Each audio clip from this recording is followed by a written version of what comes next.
In the early 1850s, the United States appeared to have temporarily solved the slavery debate within the Compromise of 1850. Yet beneath the surface, tensions between the North and the South were still boiling. Just 4 years later, one law would reopen the entire conflict and push the nation closer towards civil war. That being the Kansas-Nebraska Act of 1854.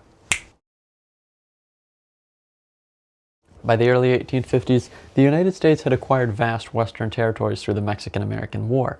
Much of this land needed to be organized into official territories before it could become a state. Two of the most important regions were Kansas and Nebraska. I know, surprise, surprise. Settlers were moving into the area quickly, and they wanted territorial governments so that they could eventually apply for statehood. But there was a problem. Under the Missouri Compromise signed 34 years prior, slavery was prohibited in most of this region. Kansas and Nebraska lay north of the Compromise line, meaning they were supposed to enter the Union as free states or free territories, if at all. Southern politicians strongly opposed the idea because they feared that adding more free states would upset the delicate balance of power in Congress. Once again, the nation faced the same question that it had been struggling with for decades. Would new territories allow slavery or not? The North believed, no, of course we shouldn't. The Missouri Compromise said that we're not allowed to. The South believed, oh, but this delicate balance of power has been so precious and has been preserved for years, we couldn't possibly mess with it now. Into this conflict stepped Senator Stephen A. Douglas of Illinois. You've heard that name before. Douglas wanted to organize the Western territories quickly, partly because he supported building a transcontinental railroad through the region.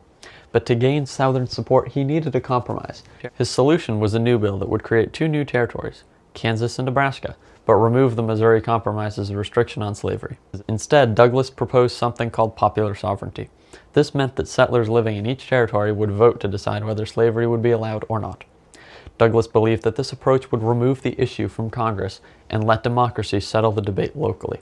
In reality, it would do the exact opposite, because Kansas's choice of being a slave state or a free state, chosen by them and only them, would give either free state senators or slave state senators a majority in the Senate, and thus they could impose federal laws and pass it in the government.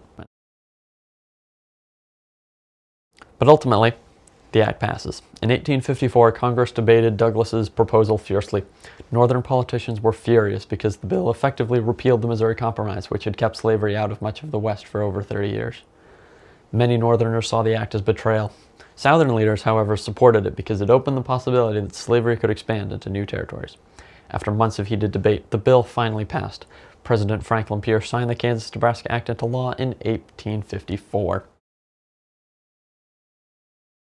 Let's dig deeper into the repeal of the Missouri Compromise. The act explicitly repealed the Missouri Compromise line of 3630, which had banned slavery in most Western territories since 1820.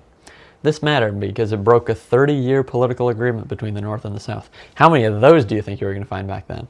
Many Northerners believed that the South was trying to expand slavery into a territory that had long been considered free. Understandably so, the Northerners were irate that this compromise was negated. Due to this, trust was destroyed between the regions. For many historians, this repeal, more so than popular sovereignty, is what made the act explosive and damaging. Because Kansas would decide the slavery issue by vote, both sides rushed settlers into the territory. Pro-slavery supporters came from nearby Missouri and crossed the border to influence the outcome. These men became known as Border Ruffians. At the same time, Northern abolitionists sent anti-slavery settlers to Kansas to ensure it would enter the Union as a free state. The territory quickly filled with people who were not just looking for land, they were fighting for the future of slavery in America. Kansas became the front line of the national conflict. These people went to Kansas and illegally declared that they lived there. That's why a town of only 830 residents had 7,000 votes. The Kansas-Nebraska Act blew up the existing political parties. The Whig Party, the original anti-slavery party, essentially collapsed. Anti-slavery Northerners formed the new Republican Party in 1854. Not related to the Democratic Republican Party, and the party has evolved a lot since 1854 to modern day. That party would eventually elect Abraham Lincoln in 1860, which triggered Southern secession.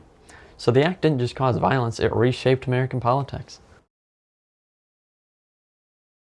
The situation soon turned violent in a conflict known as Bleeding Kansas. Border Ruffians intimidated voters, stuffed ballot boxes, and helped elect pro-slavery territorial government. Anti-slavery settlers responded by forming their own rival government. Violence erupted across the territory. Pro-slavery mobs attacked anti-slavery towns, most famously when the town of Lawrence, Kansas was looted and destroyed. Abolitionists fought back.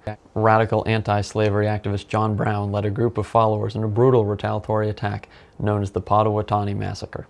The sack of Lawrence is widely considered the most significant event caused by the Kansas-Nebraska Act. Homes were burned, people were murdered, and Kansas descended into a small-scale civil war.